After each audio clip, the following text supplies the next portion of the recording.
This is VSiN, the sports betting network. The numbers told the story, they always do. It's one of those idiots who believe in analytics. This is a numbers game with Gil Alexander on VSiN. Good Friday morning to you. It is a numbers game at VSiN, the sports betting network, VSiN.com, Game Plus, iHeartRadio, YouTube TV, and of course, Sirius XM channel 158. It's Gil Alexander. It's Kelly Bidlin and his majestic stride on this Friday. Football Friday. That's right, man. Which means Fezzik Fridays a little later on the show. Dr. Bob with his play of the weekend. I don't know if it's college. I don't know if it's pro. Me neither. Chances are it's pro, given the landscape. But we'll see. We'll see. The Dr. Bob Fezzik Fridays back-to-back to not quite close out the show, but towards the end. Zach Cohen will join us as well, host of Hardwood Handicappers, talk NBA with us, a little NFL as well. Maybe he's got some thoughts on college football tonight. We'll look at all the wild card games once again on the show. And Wes Reynolds, who is following the Hoosiers around the country, once again, like his favorite rock band. The winter of Wes continues. That's right. The winter of Wes. Co-host of Long Shots, but with the Century off this week, it was actually perfect for Wes, right? He didn't have to deal with golf. Yeah. He could just focus on Indiana football, Indiana and Oregon tonight. We'll talk about that as well with everybody involved. Looking forward to that. How about that game last night, though? Whew. Good one to get it started, man. 5 days in a row. What a way to start it. What a way to start it is, right? Computer on the fritz, so I'll just I'll go through notes on some of this. But for those who missed it last night, Miami 31, Ole Miss 27. I sort of feel about this game as I did about the folks talking about the Ravens and the Steelers, where they were like, "Oh my God, what a great football game!" What was it? A great football game, or was it a great fourth quarter? It was. I'm so glad you brought this up. It was a great fourth quarter. It was a great fourth quarter. People were like, "Oh, Carson Beck was amazing." Oh, was Carson Beck great? Or was it great when it mattered? Right? It was a better game in totality than the Ravens-Steelers. Ravens-Steelers fourth quarter was even a little crazier than this. That's the way I'd put it. Yes. I wouldn't have thought about it this way unless you brought it up, but it's a great comparison. Still, as long as we're winning bets, satisfactory. I enjoyed every minute of it. Carson, let's go. Way to go, buddy. Miami 31, Ole Miss 27. Miami gets the money both in the first half and the game. The over hits as well in this one. In case you missed it, 3-0 Miami. And then on their subsequent drive up 3-0 after they kicked the field goal, on a drive where a targeting flag against Malachi Toney was picked up on review, they had to punt. How was that flag picked up? That's the first thing. Some officiating last night, yeah. ESPN rules analyst Bill Lemonier supporting a targeting call. Quote, definitely defenseless player, guys. Strong hit to the head neck area. This shouldn't take long. After review, there was no targeting. It shouldn't take long. My immediate reaction, I still have questions. Like my immediate reaction was targeting. He's out. He's gone. Oh, it was totally just targeting. Like the broadcast was. I thought they were completely right. It's totally targeting. After review, there was no targeting. Lemonier then explained why the refs reached that conclusion. He says, "Quote: Well, you also have to have an indicator in there, a launch, a thrust." I'm like, what are we talking about here? Anyway, there was no launch or thrust, apparently. He just ran into him, so there was no targeting. Ole Miss then gets the ball back. First play, second quarter, Kewan Lacey for 73 yards to the house. Pulled a hammy a little bit, tweaked a hammy, I should say, on the run, but got into the end zone. First play of the second quarter, 7-3 Ole Miss. Miami would respond. 15 plays, 75 yards, 7 minutes and 41 seconds. I mean, get used to that in this game. This was just a Miami time of possession fest. Charmar Brown in from 4, 10-7. Kane, 7:09 left in the second quarter. Then Ole Miss, we get a Lucas Carnero 42-yard field goal to knot it up at 10 apiece. Then Miami, 5 plays, 75 yards. This one was quick, 2:20. Beck to Keelan Marion for 52, wide open behind the defense. Great spotting there by Beck. 17-10 Miami, 2:18 left in the second quarter. And then later, those last few minutes of the second quarter seemed to last forever. Ole Miss from their own 31 with 55 seconds left. At this point, down 7, no timeouts. Carnero, 58-yard field goal, got it. 17-13 Canes at the half. By the way, by the halftime stats, Miami 229 yards to 145 for Ole Miss. 42 plays to 24 for Ole Miss. 13 first downs to 6. They're only up 4. By the time halftime was over, you have this reaction as well? By the time halftime was over, from alleged kickoff time to the beginning of the second half. Oh. 2 hours and 15 minutes of real time. Yep. I'm like, can we get this going? It was one of those two. I left to go get something to eat towards the end of the first half. I couldn't believe when I was settled back in to start watching the game again. I could not believe the third quarter had not started. I was like, I've been gone forever. Wishnev's line is, when I go to a concert, do I need a football game at intermission? That's his way of saying it. It's insane, man. Third quarter, Miami up 4 now, 17-13. They matriculate, but intentional grounding on a flea flicker on 1st and 10 at the Ole Miss 34 sets them back. We've seen a couple of those. What are these guys doing, like deep in enemy territory, going flea flickers? Carter Davis, 51-yard field goal tries, what they had to settle for, wide right. And Ole Miss with the ball down 4 somehow, with all those stats against them, after Miami dropped picks on 2 plays on this subsequent drive, including one where there's like bouncing 3 times. Carnero, 52-yard field goal try, doinks off the left upright, no good. He is human, after all. Miami from their own 34, 3rd and 5 at their own 39. Beck for 8, 6 plays later, 3rd and 13. Beck for 11. Then 4th and 2 at the Mississippi 31. Charmar for 9, but false start sets them back behind the chains. Then a 3rd and 12 at the Mississippi 24. Beck picked off a deflection by Kapina Gushikin, pardon me. Ole Miss still down 4. By the way, it was the other thing. Felica, and we talked about all the penalties that Miami would get in ACC play, but not in the tournament. We almost jinxed that, or we certainly jinxed that yesterday. Ole Miss, after Miami drops another would-be pick downfield, Carnero, 54-yard field goal. This time it banks off the left upright, but good. 17-16 Miami with 22 seconds left in the third. Next time Mississippi gets the ball, Ole Miss. From their own 10, helped along by targeting call that was upheld. And Cristobal losing his mind. Oh, you're upholding that one? Yeah. Then a late hit on consecutive plays. Goal to go for Ole Miss. And then Messidor gets his elbow wrenched in the process. You know what the broadcast I don't think did a good enough job on yesterday? Just portraying how many defensive players were out for the Canes. At this point, they were down 3 D-backs and 2 defensive linemen.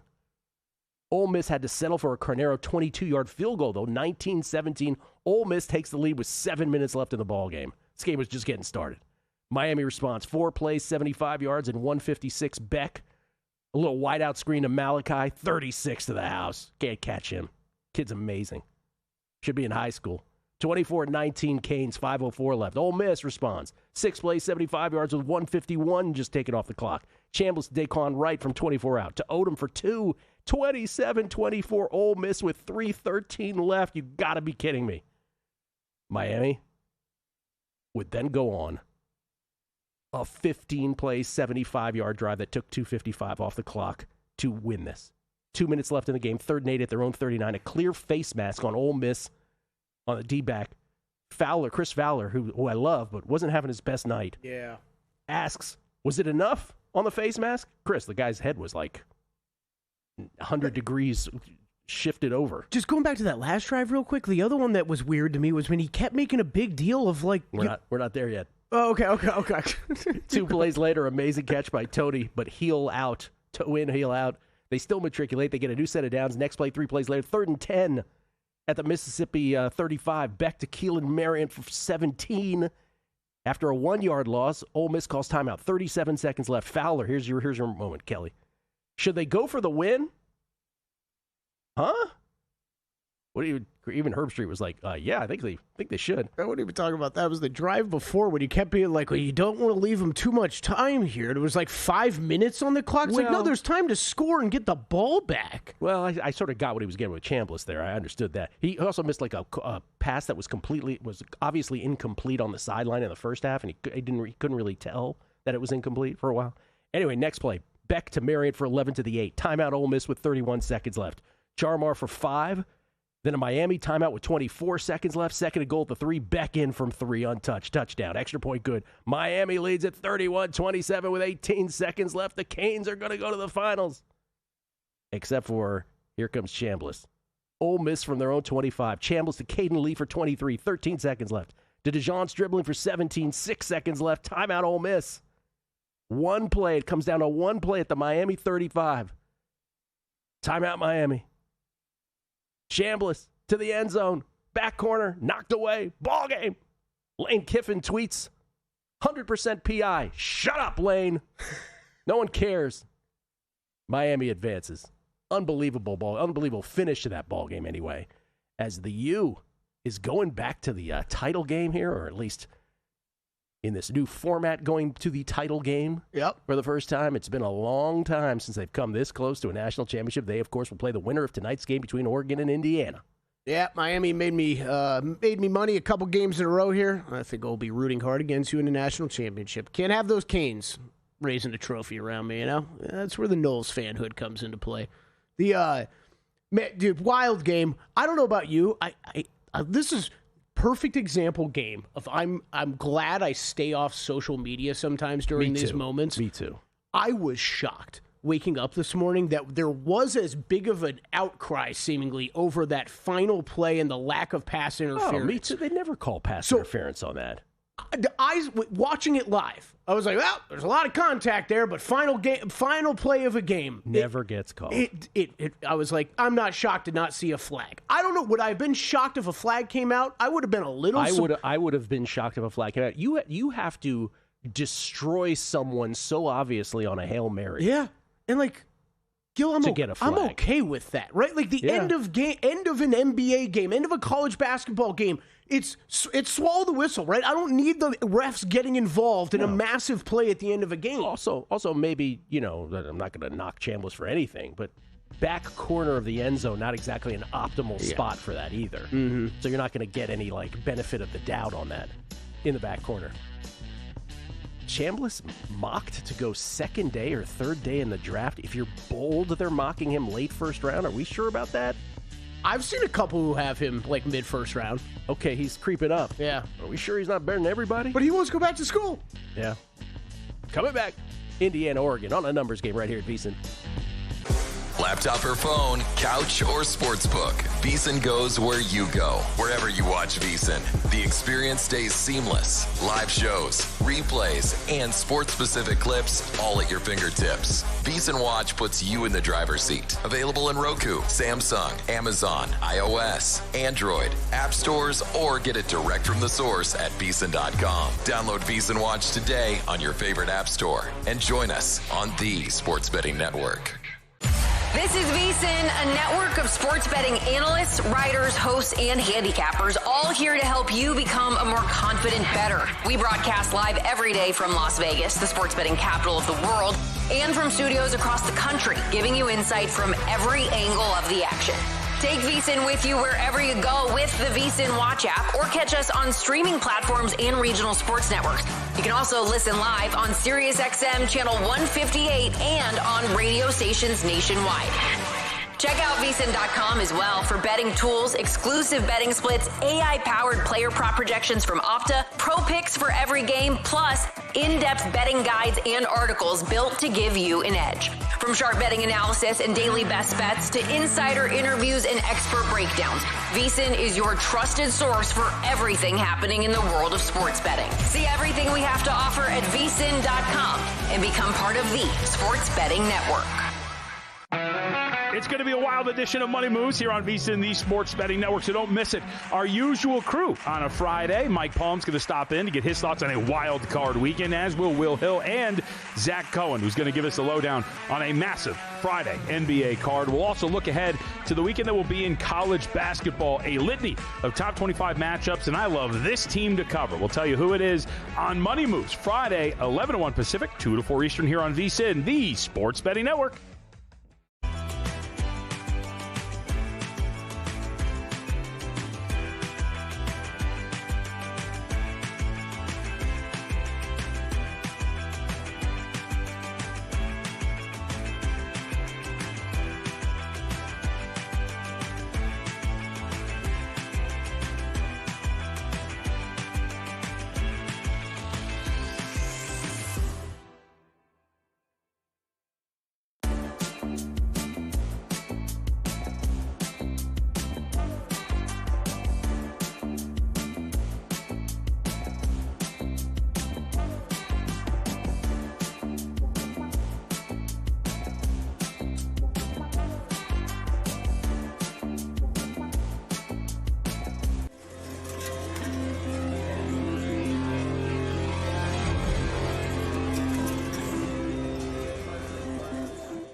A numbers game on VSiN, the Sports Betting Network. If you want to bet smarter, start with Smarter Insights. Right now you can check out Greg Peterson's college basketball best bets, Zach Cohen's Oregon-Indiana preview, and Dave Tooley's takes and best NFL bets. And later today you can check out Zach Cohen's NBA best bets. Zach Cohen doing it all. Jonathan Davis's NHL picks and props, daily racing form weekend handicaps as well, by the way.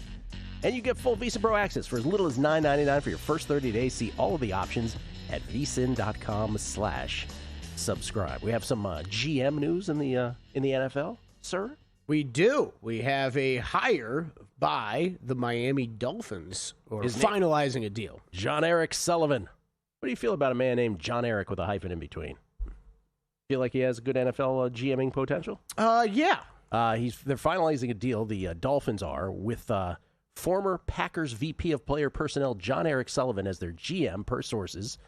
John Eric Sullivan came up through the Packers organization, has done pretty much everything in that front office. Dude, it's wild. I just pulled up his Wikipedia 20 page. plus years. 2003 started as a training camp intern. And Good for him. From about 2008 to 2015, he was the Central Plains Region Scout and the Southeast Region Scout. You know what? You got to love those stories. Oh, you do. It's the Eric Spoelstra story. We were just talking off air with Danny Higgins about DeCosta, who's the Ravens GM. Same story, right? Like 20-plus years in the Ravens organization, started at the lowest level possible. Now he's the GM of the Baltimore Ravens. I am a little good on the Dolphins for getting their guy for GM, John Eric Sullivan, former Packers VP of Player Personnel, and now John Eric Sullivan and the Dolphins look for their head coach. Maybe they already have their head coach in mind. I don't know. I'm still perplexed by the name a little bit. Like, this is like Carl Anthony Towns, right? Like, where I get the hyphen with last names. Mm-hmm. Well, why for first names? I don't know. I don't know. I don't know where that comes from. Maybe you should spend a segment deep diving on that. Or is it just like the middle name and they combine them? Kelly's like a squirrel. He hears something. He's like, wait. That stuff intrigues me. Should I just be Kelly-Michael? Start doing that again? Kelly Michael Bidlin? Yeah. We get tweets beating the book. Y'all are awesome. Mike P. Because I was saying yesterday or sometime this week, I was saying if October's the best sports month with playoff baseball midweek, football on the weekends, if March Madness's first 2 to 4 days is the greatest thing, these are the greatest 5 days, right, in terms of anything, in terms of the college football semis, wild card weekend in the NFL. Well, he adds, Mike P. does, at 15 Royals, 15 Chief. He says, I'd like to add some other sports calendar days. Masters Week with the semis and championship, Monday of college hoops. Stanley Cup playoffs, he's a big fan. 2 weeks from the end of August through Labor Day Monday, with that following Thursday, week 0, weeks 1 in college in the NFL.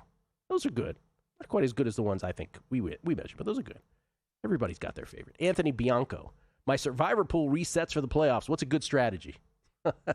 I don't have any great strategy other than just try to pick the team you think that's going to eke by this week that has no shot of advancing further. Bears, Packers, Jags. Maybe you think it is. Maybe you think it's the Bills. By the way, just putting that Miami game in context one more time. This is Opta stats from yesterday. Miami, the only FBS or NFL team in the last 20 years. This is FBS or NFL they went through. The only FBS or NFL team in the last 20 years to hold the ball for 40-plus minutes, amass 400-plus yards of offense, convert 10-plus third downs, convert multiple fourth downs, have 4 drives of 13-plus plays, all in the same game, regular season or postseason. And, oh, by the way, not added to this tweet, and they barely won. What is and they barely won. And they barely won. I actually don't even know. Like, if you like just sitting here and listening to you recap everything, I'm like, I don't even know how Ole Miss was in this game. And, like, you look at those stats, and it's like, I don't. What's the craziest one on there to you? Convert 10-plus third downs. That one jumped out to me as well. But have 4 drives of 13-plus plays is up there, that's right? That's up there, too. Maybe that's it. That's the big one. Jason Stark tweeted in, this is what I was talking about, although I think he's arguing or confused with me. There was over 6 minutes left. They were at the 35 already. They could have run the ball every time and used 3 downs each time. They still would have had 2 minutes left on the clock. You want to score quick, so you have a 2-for-1. This was when Miami had the ball after that Ole Miss field goal to put them up, right? And it was like, there's like 5-6 minutes left and they're driving. And like Fowler said a couple times, like, you don't want to leave them too much time here. And I'm like, this is the end of the first half you're talking? No. The end of the game. There was like 5 minutes left. Miami had the ball. It was the Malachi Tony touchdown on that one. But it was like right before Tony scores that touchdown. I'm like, I'm like, you have plenty of time to go 2 for 1 here. Like, it's score, and then Ole Miss can get the ball, then you're going to get it back. I guess I understood what he was getting at there, but I understand what you're saying. But that one didn't bother me in the moment. The other ones, I was like, is he okay tonight? He was just not having his best night. Dude, Malachi Tony. Like Malachi Tony. And yes, I'll be the guy who raises his hand and says, I don't watch that much college football, and I've only seen a few games with this kid, but man, is he something special. Oh, but this is not news. Yeah, he's been unbelievable since the moment you laid eyes on him. Mike Alvarez, yes, don't ever make that mistake again. He said, Why You Hurt Me So Bad. The name of the song is Why You Treat Me So Bad by Club Nouveau. That's just a little thing between us. Mortal Capper. Mortal Capper. Gil, any thoughts on ESPN parting ways with Pam Shriver and Brad Gilbert? New Australian Open hosts with Malika Andrews and Katie George, while Chris McKendry heads to play-by-play. I'm a little sad by it. Brad Gilbert, who's been on this show many times, by the way. He used to come on this show a lot. Multiple times. I should say many, but multiple times he's been on the show. We would talk French Open and Warriors. He's a big Dubs fan. Mm-hmm. Love Brad Gilbert. Sad to see him go because I always thought he was a fun listen. But yeah, they want to go younger with tennis, I guess is really the story. And so they're pushing McKendry to the booth, or I don't know, maybe that's a move she likes, but Malika doing the second week of the Australian Open is the most interesting move of that because I honestly think her career is now, we can see the trajectory of her career. Like the NBA will no longer, I don't think she'll be doing NBA 5 years from now. Yeah, I think you're probably right. I think she's going to be doing Good Morning America and tennis is what I think she'll be doing internationally. I think it's surprising. You and I were talking a little bit about this yesterday. I knew the Malika part from you. I didn't know those other names. McKendry's awesome. I don't really have a problem with that. What a great life she has. All she does is tennis. It's fantastic. Right. I think she's extremely talented when she's on there. So losing Brad Gilbert, but you think that was that a partially with him with the coaching too? It is. They stress that this is a tournament by tournament thing. So I guess they're leaving room for the Darren Cahills and the Brad Gilberts of the world to come back. To be able to come back. Coaching. Eddie Prunella, who you most excited to bet on this year in the WTA besides Ziga, won all the Iva Jovic stock. Yeah, I mean, the tennis hardos know very, very well about Iva Jovic. Probably a year away, but she's great. Chad Lasso, the amazing catch by Tony at the end was huge for me. Cashed one-handed on the what will the announcers say market, although I took a bad beat on what a catch because they said what a great catch. Yes, I'm a degenerate, but it was such a fun sweat. Shout out Kalshi. There you go. Oh, that was like the will that be mentioned during the game? What a catch or something? They had those markers? I didn't even notice. They do. Poke Therapy, to let it ride or not to let it ride, is hedging for Gardeners. As a Canes fan this past month and a half, has been a roller coaster. What a ride. Let Kelly know FSU sucks. Bring it on. Let's go. I think he's got a 50-1 he's showing me here on the Canes to win it all. I have to be that guy that's all happy he won 2 bets in a row on Miami, and then whoever wins this game tonight. Wes, make room. Make room on the Indiana bandwagon. And Harold Irving, I was talking about Eric DeCosta, the GM of the Ravens. He said, proud Colby College alumni. Shout out Colby College. Wes is going to come on from the Peach Bowl, or like in the locker room, we like to say. He's somewhere in Georgia right now. Dude, great job on you, by the way, for remembering every one of these bowl games. Because I did the other day. I flustered on it the other day. I could be watching that game last night and be like, I don't even know where they're playing this. I'm generally the same way. And like, sorry, Bowls, it doesn't matter anymore when it's quarterfinals, semifinals. Honestly, if we weren't doing a show, I probably wouldn't care to know either. But Indiana and Oregon tonight, just a couple, I'm on Indiana. I'm on them -4. Then I bet them again -3. I have them to win the title at 10-1, coming on the heels of the Miami ATS win last night. I'll make the case for Oregon. They rank 5th nationally in yards per play allowed, 3rd in yards per pass allowed. They're 8th in opponent dropback EPA, 9th in opponent dropback success rate, allowed just 5.3 yards per pass attempt, 3rd lowest in college football. Ducks are 3rd in the country in adjusted net EPA per play. 1 spot above Indiana, which comes in 4th. And when Indiana beat Georgia 30-20 earlier this year, Indiana generated a 50% pressure rate against the Ducks. But remember, Stephen Daly played in that game, so did Kellen Wyatt. Indiana doesn't have either of those 2 guys on defense in this one. So like there's a case obviously to be made for Oregon. They lose that first game in Eugene by 10. Some people have said on our air, on guests on this show, better to be the team that lost than the team that won. Okay. But Indiana, coming off a game where they outgained Alabama 408 to 193 against its top opponents this year, Bama, Ohio State, and Oregon. in Week 7. Let's throw Illinois in there as well, Week 4. Indiana allowed 3 combined offensive touchdowns. Oregon without running back Jordan Davison tonight. He's got a broken clavicle. That's huge. He accounted for 15 rushing touchdowns this season, averaged 7.4 yards per carry in that game against Indiana earlier this year. Noah Whittington still, of course, in the lineup. Don't want to lose him, though, because you only got 3 backs, Oregon, period. And the Hoosier defense leads the nation in red zone touchdown rate allowed, 26%. Oregon's offense, very middling in that category. And the biggest thing that I will say about this, and the reason that I'm just so completely on Indiana's bandwagon, I think when they beat Oregon the first time, that's when I made the bet for them to win it all. I think they can beat anybody. But it's the fact that in Mike Shanahan's offense, they just get the ball out so quickly with Mendoza. 47% of their plays are RPO. And that's the nation's 20th highest rate, so it really does mitigate the Oregon pass rush. Wes Reynolds' thoughts on this next on A Numbers Game. Got a good thing coming, just wait and see. It's a good.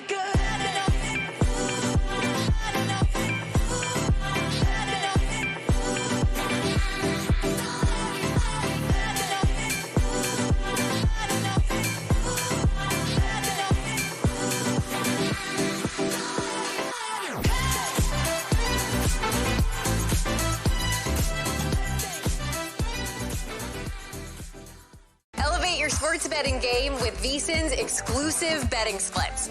Stay ahead with real-time market trends and track bet percentages on any matchup, then uncover the edge by comparing them to the amount of bets placed to find out where the sharp money is headed. Upgrade to VSiN Pro to access betting splits, live odds, line moves, power ratings, and in-depth game analysis. Go to vsin.com/pro to join VSiN, the sports betting network.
This is VSiN, the sports betting network.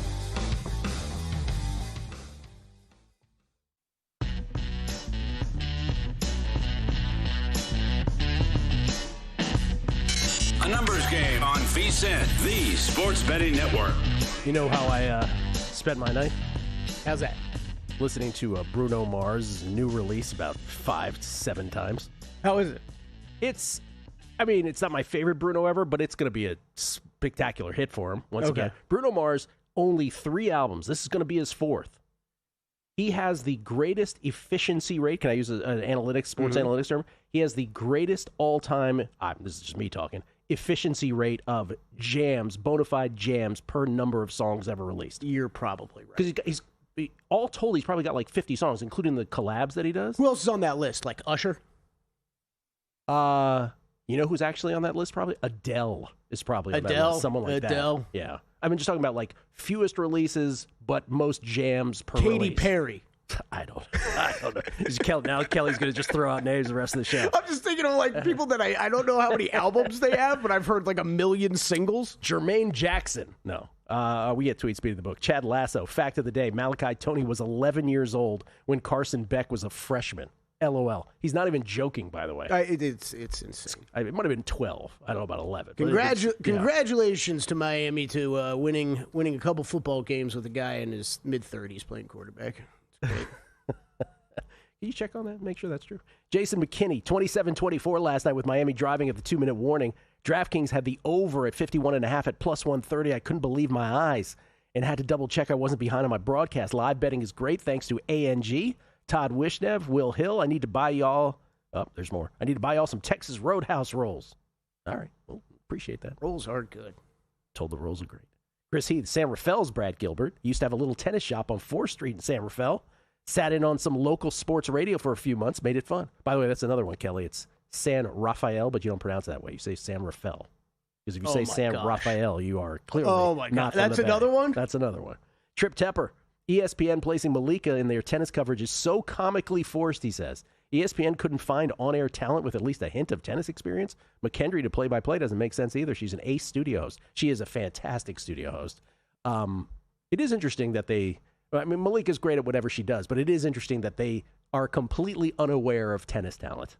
For sure. Ben Wilson is who I'm putting in there. Give Ben Wilson that job. Malika's a studio star. She will be great. I think your same point made in that tweet about I'm not worried about McKendry. I think McKendry's an extremely talented. Look, many of these people, like a Ben Wilson, multi-talented. Yeah. Not Kelly Bidlin, but many of these people are multi-talented on what they can do. That's right. Ladies and gentlemen, he's following the Indiana Hoosiers around the country as if they're his favorite rock band. I believe I said that earlier. It remains true. And who can blame him? Because who could have ever seen this coming? Hoosier himself, Wes Reynolds, joins us now from Atlanta, Georgia, where the Hoosiers take on the Ducks tonight. Hoosiers 3.5-point favorites, total 48.5. Wes, good morning to you, sir. Good morning, Gil. Thanks for having me on. Where are you exactly right now? I am in the Hilton Atlanta in downtown ATL, trying to prepare my day and how we're going to attack this thing and get ready for 7:30 Eastern time at the Mercedes-Benz Stadium. Attack as in personally attack or from a betting standpoint attack? More personally, because I've already made my bet here. And of course I'm betting the Hoosiers. I'm following them around the country, for God's sakes. I got to have something on them. So I did bet money line on Indiana. I think maybe another way to play this is Oregon team total under if you want to do that. I look at this and it looks like it's going to be a different game, and you think it's going to be different because Oregon is perfectly capable. They are perfectly capable of winning this game, but their issues I still think are there. Can they run the ball? And it's not just the lack of running back depth. It's the fact that Indiana has been so stifling against the run. Ohio State couldn't run on them. Alabama couldn't run on them. Iowa couldn't run on them. Penn State couldn't run on them. Oregon couldn't run on them in the first meeting. So what's going to change here? And I think if Oregon can't run the ball, that forces Dante Moore to make the plays. And he's made the plays against the Wisconsins of the world and kind of the middling Big Ten teams. But against the 3 best defenses he's faced, and that being Indiana, that also being Texas Tech, and that being Iowa, he's got 1 touchdown pass against 4 interceptions. So Dante Moore is going to have to be even extra huge for this team tonight, I think, for them to get out of here with a win. Let's put the pin in that for a second. Let me give you a couple hypothetical championship lines and see if you think these are where they ought to be. Your Hoosiers, if they get by Oregon tonight, 5.5-point favorites against the Canes, 45.5 is the total. If it is Oregon, sorry about that, Wes, but if it is, Oregon 2.5-point favorites against Miami, total 47.5. Do you agree with those lines? Yeah, I think those are probably fair. And on the Oregon side, keep in mind, they just made that trip last week to the Orange Bowl. So they're used to the travel and they're used to the routine, even though it's going to be on a different day. It's going to be on a Monday night instead of a Thursday morning, but it's still a similar routine. I think those are absolutely fair lines. Miami, of course, gets an ex officio home game now with the win over Ole Miss in the Fiesta Bowl. And honestly, both of those teams were going to travel. Like, I think Ole Miss was going to have a ton of people there if they would have went. But now Miami at home and then potentially getting Indiana, obviously, that'd be for ticket brokers, that'd be the best matchup, Indiana-Miami, because there's a lot of Hoosiers here. I think it's at least 80-20 from what I've seen, and might be even closer to 90-10 here from what I've seen in Atlanta so far. Oh, my goodness. My guess would be for that national championship game, if it's Miami-Oregon, sure, more Miami fans in the stadium than Oregon. If it's Indiana-Miami, I think it's going to look real bad for Miami with how much red there is on the screen. You travel well, Wes. Yep. You travel well. So just to clarify, you're on the Hoosiers on the money line, but not against the spread tonight? Yeah, I just played money line for this one. I think that they're just going to find a way, and it's hard to go against Kurt Signetti. You know, he wins. Google him, and he's won a clip of 22 so far. It's like, do I really have a reason to go against this guy? Like, this Hoosiers team has done nothing wrong, and I know our buddy Bear was on your program and other programs pointing out the fact that they make the fewest mistakes. They have the second lowest penalty yardage per game in the country. They're number one on third down offense. They're number 3 on third down defense. And then they've just committed 8 turnovers all season. So victory favors the team making the fewest mistakes, and that's been Indiana so far 14 times this year. Let me ask it this way. By the way, and Wes points that out, 14 times this year. Indiana trying to go 16-0. Never been done in the history, obviously, of college football. If the exact same games have been played, the exact same plays have happened, but Indiana was wearing Alabama uniforms all year long, what's the spread tonight? I think it's probably around 6. And I was talking about that with somebody actually just last night. I was like, if this were Georgia, if this were Ohio State, we might be laying about 6 here to the Ducks, as good as the Ducks have been and as good as they are. Because I just think the profile, I just think a lot of the national media, Gil, they can't wrap their heads around the fact that this is the best team in the country right now. And, until they get beat, or if they even ever get beat this season, they're the best team in the country. And the media, I think, has been slow to kind of recognize that because they get caught up in brand name. It's like, oh, Indiana, like this is just a fluke. This is just a lucky run. Well, it's not. They've outplayed every team. They outplayed Ohio State. They outplayed Alabama. They've outplayed Oregon. They've beaten 3 of the top 8 teams in the country, 3 of the 8 teams that made the quarterfinals. Nobody else has done that. So I feel like Indiana, because of the brand name, may not get the benefit of the doubt from the national press. And you will be at the national championship if they advance. Yes, we can guarantee that. Somehow, some way. By crook, whatever we do, somehow I'm getting there. All right, 90 seconds left here, Wes. Can you give us your favorite NFL wild card weekend play before you get out? Yeah, I got a couple for you. I took the Chargers plus 3.5 against the Patriots. I think that may go to 4. I'm just playing against that Patriot, not only the schedule, but the fact that they played so many backup quarterbacks, rookie backups, third-string guys all year long, and now you're getting one of the best in the league in Justin Herbert. And I know the offensive line has given issues, but he's still ticking. I mean, he's still upright. So I like the Chargers in that spot. And then for the total, I like the Rams and the Panthers tomorrow under the total of 46.5. I know that was a shootout in the first game, 59 points, but Carolina got a pick 6 and a lot of short field touchdowns.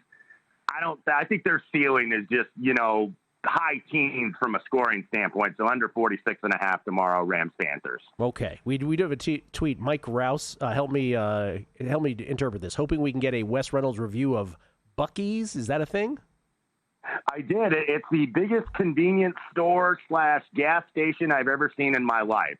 And they are franchised based out of Texas.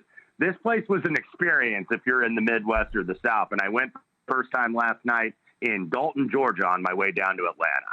There it is. I've never been to one, but man, Isaiah Wrinkle walks around here wearing Buc-ee's like hoodies and stuff all the time. Oh, that's what he's wearing. Yeah. Oh, I never knew that. Okay, now it makes sense. Wes, thank you so much for the time. Enjoy the day. Enjoy the game. Enjoy every minute of this magic carpet ride, man. We appreciate it.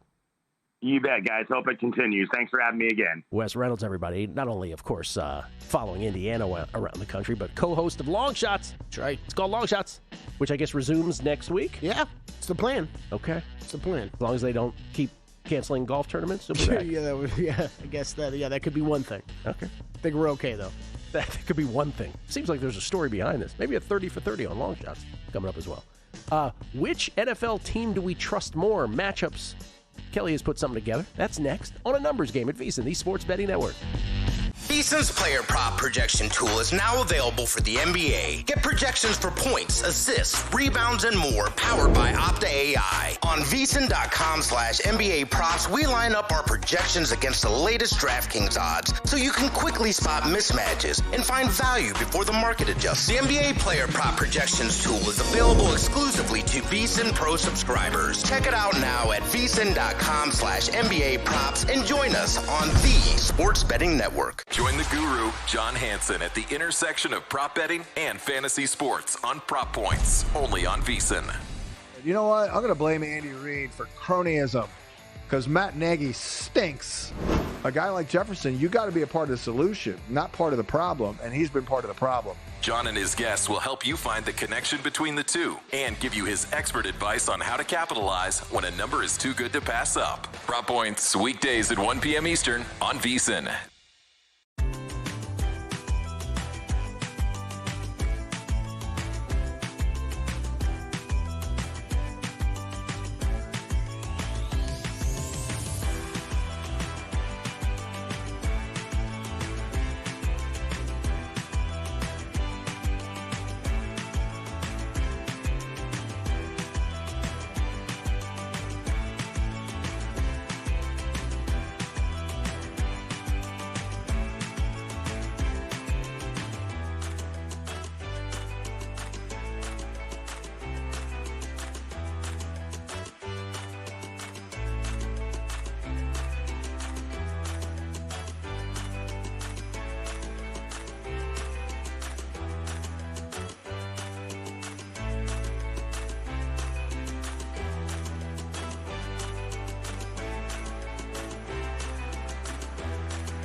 A numbers game on VSiN, the sports betting network. Reaching people is easy. Reaching the right people is everything. Mission Media helps your brand do exactly that. Their cross-platform strategies hit fans wherever they're watching or listening.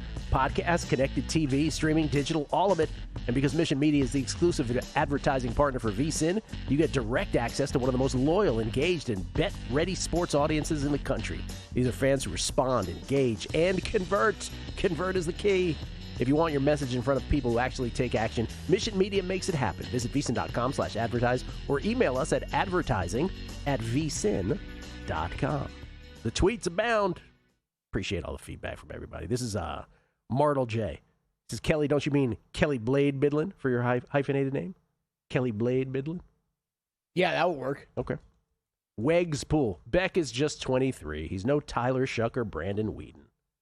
Kelly was just playing around with that. The point was about Malachi Toney, though. Because actually, if you do, so Carson Beck was a freshman in 2020. So it's literally right before Malachi Toney's 13th birthday. Right before his bar mitzvah, Kelly. That's when Carson Beck was a freshman. Did you go to his bar mitzvah by any chance? I did not. I've been to several bar and bat mitzvahs, though. Corey Henderson, 775. Carson Beck is the Aaron Rodgers of college football. Dude's so old, I'm expecting him to start every press conference with, back in my day. Darren Frazier, have you noticed, according to the Indiana website, each of the last three matchups since 1963 between these teams landed on exactly 50? Is this what we call a trend? Go Indiana. My son is at Oregon State, so my bets are both emotional and stat-based. Let's go. I'm sure someone will use it as a trend, Darren, to answer your question. You won't hear it here. Mike Rouse, I have Miami at 100-1 to win the Natty. Before tonight's game, I can bet Indiana at plus 120 or Oregon at 3-1 to win the national championship. Feels like the best way to hedge. Thoughts? Oh, I see what you're saying, because whoever advances will end up being the favorite, and so it's not as nice of a hedge because it'll be minus money, it won't be plus money. I guess if you feel like Kane's, you're a little shaky about it, yeah, not a bad way. But then you got to pick where you got to play both of them. You can't just pick one because then it's not a clean hedge. The other one could win. You understand. Jeff G, give me the hook. By the way, Signetti and the boys will roll the Ducks tonight in the ATL, he says. 94 days till the Masters. Great show, gents. Thank you, Jeff G. That's right. 94 days till the Masters. Scotty Scheffler can hit the ball further this year. A tradition unlike any other. By the way, I was doing the podcast, the Megapod. I forgot to tell you this. At the Wynn, the lovely Wynn Studios, Sirius XM Studios at the Wynn, about a month ago, Justin Rose walks by the window while I'm doing it. Yep. 2 weeks ago, Scotty Scheffler walks by. Really? I swear. I was wondering where that story was going. I'm very glad it was Scotty Scheffler. Who'd you not want it to be? No, like if it was like Keegan, that wasn't there or something. Pick Kelly's favorite. Keegan Bradley was there, Kelly. I would have just run out of the Megapod and be like, Keegan, let's party. Ace DiCardano. Wes is undefeated betting a big IU football game this season. That guy is some sort of gambling savant. Jay Nez. Don't sleep on the Ducks. Indiana missing their best interior defensive lineman. Yeah, I mentioned that. Alabama was not capable of testing this out. Their run game is terrible. Oregon had early success running the ball against Indiana and ended up throwing too much. Yeah, we're not sleeping on them. I hear you. That's why I brought up Indiana doesn't have two key defenders in this one. Trey Edge, you're spot on with the Bruno Mars bangers throughout his small catalog and an absolute must-see live. Trey, if you live in Vegas as long as someone like us have, we're just saying, I've seen him 7 times, and he's going to be at Allegiant next time. Now he's playing stadiums. That would be the 5th venue, different venue in Vegas. Can I bring up something? We were talking about this a little bit off. He's the modern-day Michael. The old Bruno Mars gambling debt thing is just continue. It's just funny. It's just funny. And there's certain things. So I had a buddy call me the other day. I was talking to him on the phone, and what you're referring to, just for everybody, is that he continues to have residencies in Vegas. The rumor is allegedly because he has a massive gambling debt. So he's got to pay. Guys got to pay it off. MGM right? just says keep doing concerts. There are these stories though. Yeah. Like if you've lived in Vegas at any time, you get a lot more insight in kind of what people really believe of what's going on, right? So I had a friend call me yesterday, and he has just made it through the Diddy documentary. Oh. And he like you, was giving me a lot of crap for not having seen it yet, right? You're an idiot. I'm ridiculous, I realize. Yeah. And he's like, He's like, hell, I'll tell you, man. Like, he's like, I don't know what they think about it out there, but he's like, I am like 99% convinced now that Diddy had something to do with Tupac. And I'm like, that was my reaction to it. I'm like, kind of like, if you've like lived in Vegas and all, man, that's just like, that's the story. Like, that's the story. The guy who cut my hair, the story I told you, is like, he would just like, oh, you know, Gil, Puffy killed Tupac. And I'm like, in my head, I'm just like, oh God, just cut my hair, please. And everything he ever said was right. Billy Charlebois, worried about Fezzik's appearance later today. Last week he did an imitation of Cheap Trick's Surrender that was so bad it made us forget Mike Damone's awful rendition in Fast Times as he was trying to peddle tickets when Stacey Hamilton interrupted him. Oh, he loves Fast Times. Maybe Fezzik, you know what I think Fezzik was doing? I think Fezzik was imitating Damone doing Cheap Trick. I think that's what happened. Damone was maybe the most annoying character in that movie. Money Gun Guz, our buddy who cashed in Circa Millions. He said, happy Friday, Gil and Kelly, on my way to Vegas as we speak. He's in his seat looking at his map, and he's tweeting us. Because, of course, tonight is the check ceremony. That's right. At Circa. So, like the Stevie Fezziks of the world, who finished 9th, they're all getting their checks tonight. Vegas Horse Pools, best show of the week. Thank you, buddy. With a crack, he says yesterday. Crack man. Ryan Hyde, great segment with Wes on ANG. Wondering what the more joyful experience is right now in VSiN land. Wes following around Indiana football. Greg Peterson with a gift card to Texas Roadhouse. Or Fezzik saving $2 on a $9 hamburger in Las Vegas, lunch only. Have fun today. Thanks for a great week of content. Thank you. Fred Courier, good morning, bro. You both. Thanks for awesome Friday. Thank you. And DP, pitchers and catchers report for spring training in 36 days. Can I just bring up this one story? Since you bring up pitchers and catchers there, DP. You see this Tarek Skubal arbitration story? Oh, yeah. We knew it. We kind of knew it was coming, right? Detroit Tigers, are you all kidding me? Tarek Skubal and the Detroit Tigers, this is the biggest gap between arbitration numbers in history. Two-time Cy Young, AL Cy Young winner Tarek Skubal, reigning Cy Young champ, filed for a $32 million salary this upcoming year, while the Tigers countered at $19 million. Sources tell ESPN the $13 million spread per Jeff Passan, largest in salary arbitration history. The largest spread. It's the largest in salary arbitration history. Sets up for a fascinating hearing in February. Does it? I don't think it's very fascinating. I think the arbitrator is going to be like, Tigers, just leave the room. Get out of here. Yeah. And the Tigers have this thing now where they're gonna try to justify $19 million and then trade him for the most they can. You guys said he was only worth $19 million. Why should we give you more? So dumb. All right, ready to do this? Set this up for us, Kelly. What do we got here? Yeah, or should we push it? Should we push it? Run against the clock a little bit. Well, you don't want to do a couple of them? Come on, let's do a couple of them. We can do it. Okay, right. So this is a way, basically, of I'm gonna put Gil's feet to the fire. Okay, this is basically which team I chose a couple from each conference. I see what you did. Not which matchups. Team do you trust to advance further in the playoffs? Okay, so I did a couple matchups from the AFC and a couple matchups from the NFC.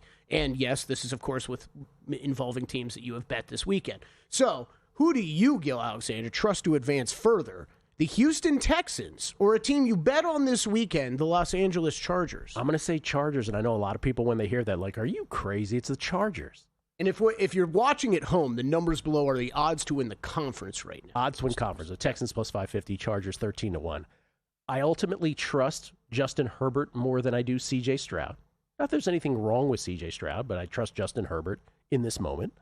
And I trust Jim Harbaugh. Again, not that I have any knock on DeMeco Ryans, but I do trust Jim Harbaugh to manage a game better than I do DeMeco. I think that's probably their biggest advantage. And the biggest thing is what's Houston's number one unit is that defense, right? Yeah. Arguably the best in the NFL. And I'm here to say the Chargers defense ain't that far behind it. I cannot wait to see Sunday night. I have heard so many different opinions of like there's a lot of people that agree with you, right? Chargers and I think the Chargers defense is really good too. I've heard a couple short people think Patriots blowout Sunday night. We'll see.